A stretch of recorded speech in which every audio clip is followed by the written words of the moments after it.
Hai kelas 11 RPL, kita jumpa lagi dalam mata pelajaran Produk Kreatif Kewirausahaan. Hari ini kita akan membahas tentang proses pengembangan produk baru bagian kedua. Simak video pembelajaran hari ini bersama Pak Franky.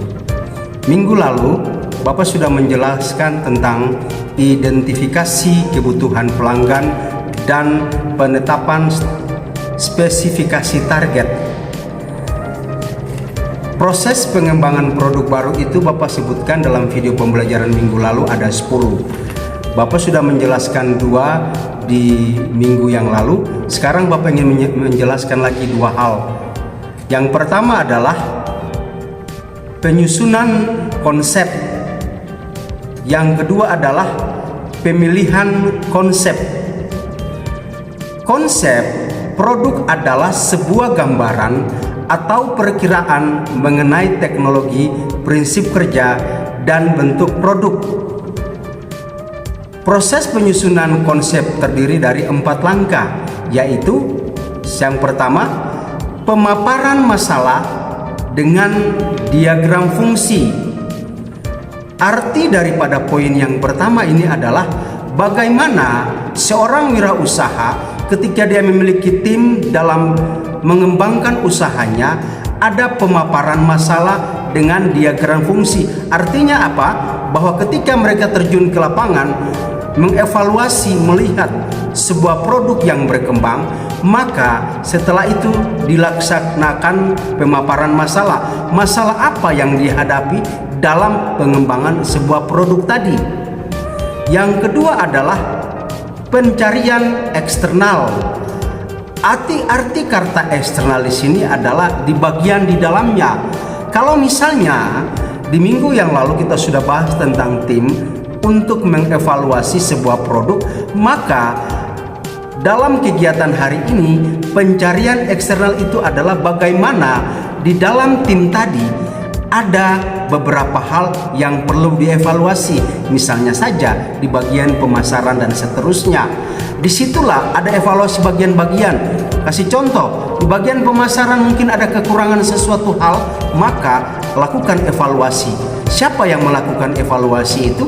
Adalah seorang wirausaha yang memiliki produk tadi.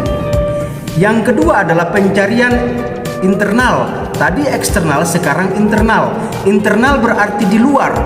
Ada masalah apa sehingga sebuah produk itu bisa gagal atau bisa maju? Itu sebabnya apa? Oleh karena itu disebut dengan pencarian internal.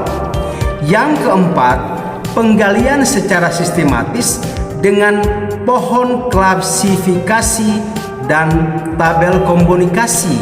Artinya penggalian masalah dalam sebuah produk yang akan disampaikan, yang akan ditawarkan kepada masyarakat.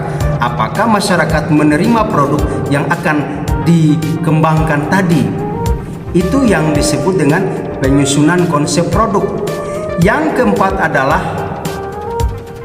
pemilihan konsep.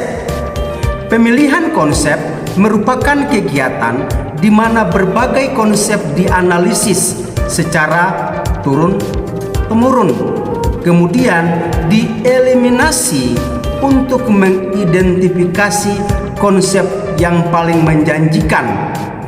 Arti dalam pemilihan konsep itu adalah bagaimana kegiatan bisa berjalan dengan baik, lalu lakukan analisis secara turun-temurun, secara berkesudahan, lalu lakukan eliminasi. Ada kata eliminasi di sini.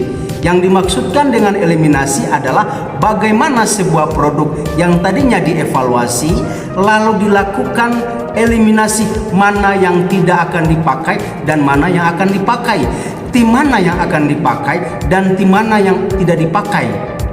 Kemudian dalam pemilihan konsep itu terdiri dari 2 hal.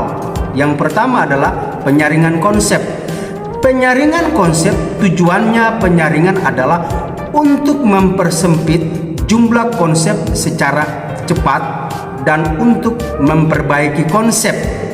Yang kedua adalah penilaian konsep. Pada tahap ini tim memberikan bobot kepentingan relatif untuk setiap kriteria seleksi dan memfokuskan pada perbandingan yang lebih baik dengan penekanan pada setiap kriteria. Dua hal Bapak sampaikan tadi. Yang pertama adalah pemilihan konsep dan yang kedua adalah penilaian konsep. Jadi hari ini pembelajaran kita sampai di sini. Assalamualaikum warahmatullahi wabarakatuh.